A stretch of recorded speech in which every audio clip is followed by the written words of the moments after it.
Voilà, salam la famille, merci beaucoup d'être là. Et aujourd'hui, c'est pour parler un peu d'Internet au pays. L'Internet. Qualité pourrie, horriblement chère, beaucoup d'irrespect entre ceux qui vendent l'Internet et ceux qui l'utilisent chez nous.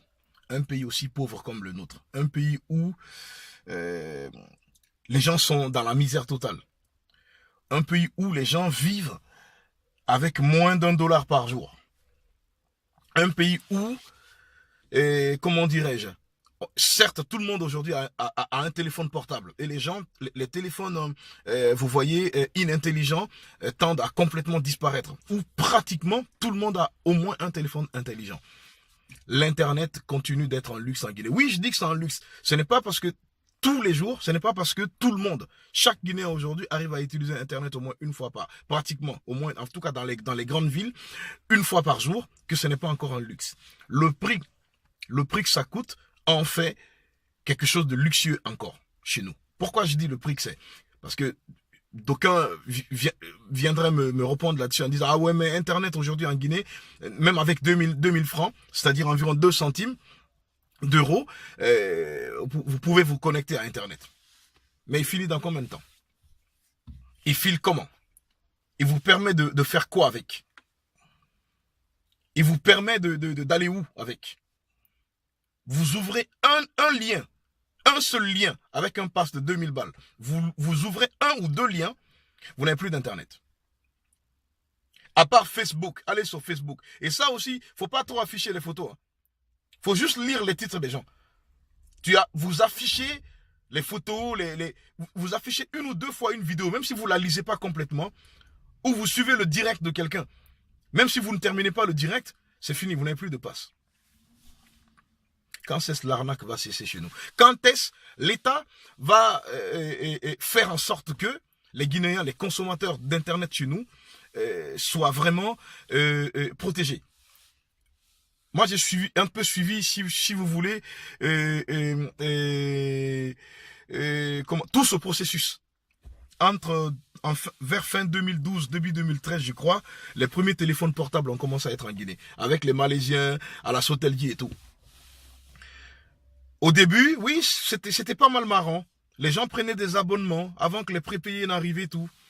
Et après, quand les Malaisiens ont fini d'investir leur part de couverture de réseau, c'est que l'État guinéen devait faire. L'État guinéen a traîné les pas. Et les gars, comme pour amortir leur argent, ils ont continué de vendre des SIM. Ça arrivait à un moment où les SIM étaient devenus, si vous voulez, du diamant, de l'or. Vous avez envie d'avoir une SIM, c'est de l'or. Vous avez envie d'avoir une SIM, c'est du diamant. Les gens achetaient une seule SIM. Ce qu'on peut ramasser aujourd'hui en Guinée quand on marche par terre, là. Les gens les ont achetés chez nous à 1,5 million, 2 millions. Des SIM.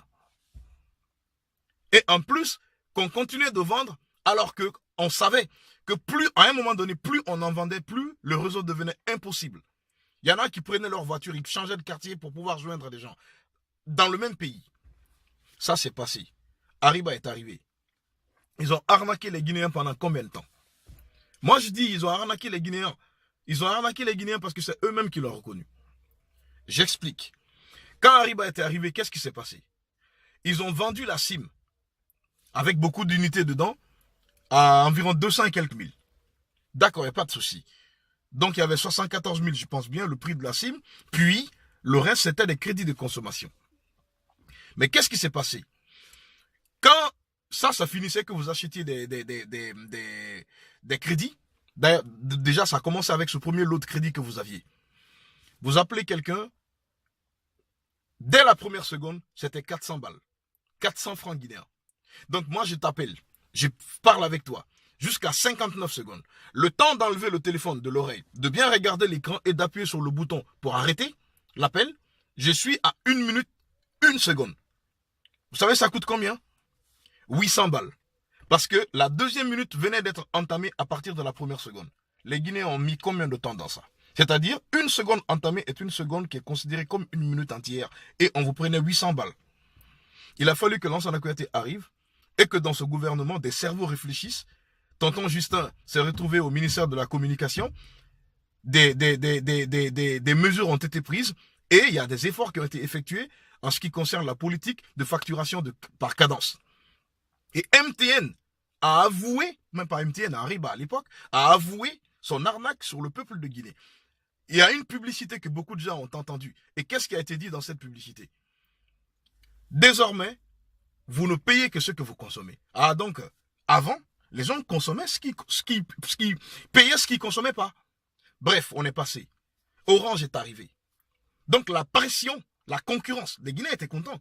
Parce que la concurrence a fait qu'il y a beaucoup de services qui sont devenus pratiquement banals chez nous. Tout ça, c'était bien. On était content de la concurrence. Et maintenant que Orange semble avoir tout pris, savoir tout péter, tout tuer, nous voyons aujourd'hui comment les choses se passent. On dirait qu'Orange n'a plus beaucoup de concurrence sur le terrain et les Guinéens n'arrêtent pas de se plaindre. Le nombre de gens que moi j'ai vu sur les réseaux sociaux se plaindre de la façon dont ça se passe, la politique d'achat et de vente entre clients et Orange, pour ce qui concerne les crédits de consommation, la gestion des bonus, la cadence, la vitesse exponentielle avec laquelle les passes, ça passe, l'ambiguïté dans la façon de gérer les passes et tout. Juridiquement, peut-être qu'ils se protègent, mais la communication est ambiguë au sein d'une population à plus de 70% analphabète. Et on le sait, c'est fait à dessein.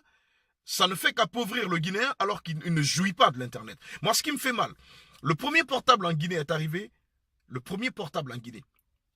Dès le début des années 90, entre 92 et 93, on a commencé à avoir les premiers téléphones cellulaires chez nous, portables. Vous savez, le premier cellulaire a commencé au Sénégal. En quelle année? En 1999. Soit environ 5 ans après. Février 99, le premier cellulaire a commencé au Sénégal. Ils sont à des années-lumière de nous aujourd'hui en matière d'Internet. D'accord, je ne vais pas continuer de taper sur des entreprises, comment dirais-je, privées. Qui, à un moment donné d'ailleurs, ont vendu des services à des Guinéens, aux Guinéens, mais qui n'existaient pas. Je m'explique. La raison qui fait que je dis ça, c'était quoi? Il y a eu un moment où la Banque centrale a voulu utiliser l'Internet. Le réseau Internet le plus fiable du moment, le plus fiable possible, la Banque centrale en avait besoin. Chez nous, en Guinée. De sources très sûres, à l'intérieur là-bas, ils ont voulu prendre le meilleur réseau. Pour ne même pas que quelqu'un vienne leur mentir sur les réseaux des gens parce qu'il a des intérêts et tout, ils ont pris des étrangers pour venir évaluer nos réseaux. C'était les Ghanéens. Ça se mesure, vous savez, quand vous dites que vous avez la 2G, ou bien la 3G, ou bien la 4G, ça peut se mesurer pour savoir si c'est faux ou si c'est vrai. Et vous savez, la famille, qu'est-ce qui s'est passé à l'époque? Ils ont mesuré la cadence de chaque réseau. Eh bien, à l'époque, il n'y avait pas de 3G en Guinée. Pendant qu'il y en avait 2 entreprises qui prétendaient vendre des 3G aux gens, que je ne vais pas vous citer là, mais tout le monde connaît cet intervalle de temps-là. Entre 2012 et 2012-2013, 2011-2012-2013, cet intervalle de temps. Il y a des entreprises en Guinée, des opérateurs qui vendaient la 3G et ce n'était pas encore la vraie 3G. Donc, il y avait pas mal d'arnaques. Mais quand même, la Banque centrale a fini par se lier, par prendre le réseau du meilleur opérateur de l'époque en Guinée. Et à l'époque, la fiabilité en matière de ces prétendus 3G qu'on vendait aux Guinéens, c'était pour Celcom. Ils ont pris pour Celcom. C'est des Ghanéens qui ont fait ça. Donc du coup, moi, il n'y a rien qui me dit aujourd'hui qu'on va parler de 4G et que... D'ailleurs, est-ce que même la 3G fiable, la vraie 3G, qu'est-ce qui nous dit donc que cette 3G, entre guillemets, d'alors, a une fois été véritablement vendue en Guinée? Pendant tout le moment qu'on l'annonçait, qu'on le vendait, on faisait de la pub et tout, c'était partout, un peu partout la 3G. Tout le temps qu'on a mis à la vendre aux Guinéens, est-ce qu'en réalité, elle a été un jour une vraie 3G? À plus forte raison, la 4G dont on commence à parler. Tiens, 2019, ouais, on commence à parler de la 4G. Mais moi, il y a un truc que je trouve bizarre. Moi, j'ai quitté la Guinée il y a environ 5 ans maintenant. Environ 5 ans. Mais quand j'étais en Guinée, je me souviens bien, tous les gens qui prenaient des taxis, enfin qui partaient en ville, qui passaient devant, par exemple, derrière la gare là-bas, donc qui venaient passer devant le port pour prendre l'avenir de la République et tout. On voyait à un moment donné qu'il y a une entreprise en Guinée qu'on appelle ETI Bull. Eux, à cette époque-là, il y a environ 5 ans déjà, ils avaient commencé à mettre partout, bientôt la 4G. Les gars, soyons sérieux. On va quand même pas commencer à faire la publicité de quelque chose qui ne va commencer à être vendu que 5 ans après, quoi. Il y a environ 5 ans, on disait déjà, bientôt la 4G là-bas. Bref, ça c'est une autre histoire. Donc aujourd'hui, moi, la question que je me pose, c'est quoi? Avec tout ce que la Banque mondiale a donné, avec toute la volonté, entre guillemets, que l'État guinéen a eu à montrer, qu'est-ce que nous attendons aujourd'hui pour faire renaître une grosse entreprise étatique, au moins à 51%, même si des actionnaires doivent venir après se greffer pour composer cette grosse entreprise, donc la faire renaître des cendres de la Sotelji, qui tiendrait mieux compte de la bourse des Guinéens. Parce que l'Internet, pour moi, la plus grande démocratie au monde, l'Internet, l'outil incroyable, la plus grande invention humaine, moi en tout cas pour moi, l'Internet, il n'y a jamais eu une invention par l'humanité qui soit vraiment à la hauteur de l'Internet. Une incroyable école. Regardez, il y a beaucoup de gens aujourd'hui qui étudient dans nos écoles, ils n'ont même pas l'argent pour se trouver des livres. Il y en a qui ne sont pas très à l'aise dans les enseignements de masse. Hein? Ces techniques rigides et tout. Tout est carré comme ça. Il y a des enfants qui ne sont pas habitués à ça. L'Internet offre des solutions alternatives à d'autres sources d'informations, à d'autres savoirs plus ludiques. Franchement, qui s'apprennent sans effort. Bon, effort quand même un tout petit peu, mais en tout cas beaucoup plus plaisant, agréable que ce que nos écoles classiques nous enseignent. L'Internet, c'est pas qu'au Facebook. Tout ce qui est donné chez nous aujourd'hui, et on a le culot de dire, ouais, en tout cas, c'est l'Internet le moins cher du monde. Il n'y a pas de problème, c'est le moins cher du monde. Il va à quelle vitesse? Je reviens là-dessus. Il permet d'aller où? Les gens ne peuvent pas aller sur Google si ça ne finit pas, rapidement. Et puis, les histoires de forfait, là. C'est ambigu, je reviens dessus. Quand tu entends, ouais, forfait pour un mois, tu payes tel, c'est pour un mois. Ah ouais, d'accord, si je paye ça, j'ai Internet un mois. Il comprend comme ça. Ceux qui vendent ça savent que le Guinéen comprend comme ça. D'accord? Même si ça peut s'entendre que ouais, tout dépend de la façon dont on utilise. Mais parfois, c'est abusé. Quelque chose qu'on a acheté pour un mois, si en 10 jours, ça finit, quelque part, pour moi, c'est complètement abusé. C'est complètement abusé. Mais franchement, moi je me dis que ils ont raison quelque part. Ils ont raison parce que il n'y a pas d'alternative. Le Guinéen n'a pas où aller aujourd'hui. Le besoin est créé et on est en train de l'appauvrir davantage avec toutes ces multitudes d'opérateurs téléphoniques, avec sa maigre bourse. Et il n'est pas satisfait. Tout le temps, il s'en plaint parce qu'il n'est pas suffisamment protégé par l'État. Faites renaître une grosse entreprise des centres de la Sotelji. Faites introduire des systèmes de box chez nous. Que le père de famille puisse acheter une box chez lui, qu'il soit sûr qu'il y a Internet chez lui, il soit sûr qu'il y a un téléphone fixe. Bref, en tout cas, le système de box, c'est pas compliqué. Un minimum de sérieux aujourd'hui, un pays peut l'avoir. Le téléphone portable, le cellulaire est en Guinée depuis le début des années 90. On ne peut pas être à la traîne aujourd'hui. On ne peut pas laisser le terrain aux entreprises qui viennent appauvrir tous les jours davantage le Guinéen. Eux, ils trouvent de l'argent, mais le Guinéen n'est pas satisfait. Le Guinéen y est parce qu'il n'y a pas autre chose. Mais à lire, à entendre ce que tout le monde pratiquement dit sur les réseaux sociaux, dit dans des SMS entre amis. Il y en a aussi qui poussent des coups de gueule lors de certaines émissions interactives. On le sait.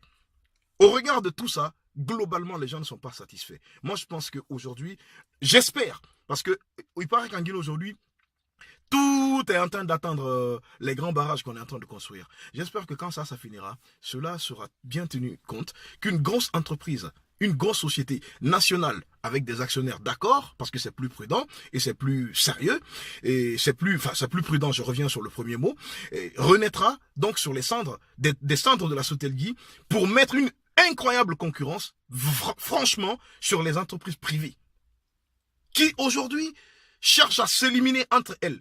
Et la plus puissante chosifie le Guinéen, fait du Guinéen ce qu'elle veut. Pompe l'argent du Guinéen comme elle veut, avec des communications ambiguës, et le Guinéen globalement n'est pas satisfait. Incroyable, mais vrai. Franchement, j'espère que ça changera. Parce que si l'État ne met pas ça parmi les priorités, on ne fera qu'appauvrir le Guinéen alors qu'on ne le satisfait pas. Il n'a rien à part aller sur Facebook. Il ne peut même pas aller se cultiver. Moi par exemple, je suis toujours dans le partage. Chaque fois que je lis un truc, j'essaie de le partager pour que les gens soient au courant. Que les gens voient les mêmes choses que moi. Mais il y a des gars, qui me dit, ouais grand, ouais, nous on voit les trucs que tu partages, mais souvent, ah tu sais bien, c'est compliqué. Parfois on essaie d'ouvrir le lien, ça peut prendre plus de 5 minutes avant que le lien n'ouvre. Mais en attendant que le lien n'ouvre, on nous envoie un message pour dire qu'on n'a plus de passe. C'est compliqué, parfois on voit les choses, on lit que des litres, et que des titres, mais on ne peut pas les afficher. C'est incroyable.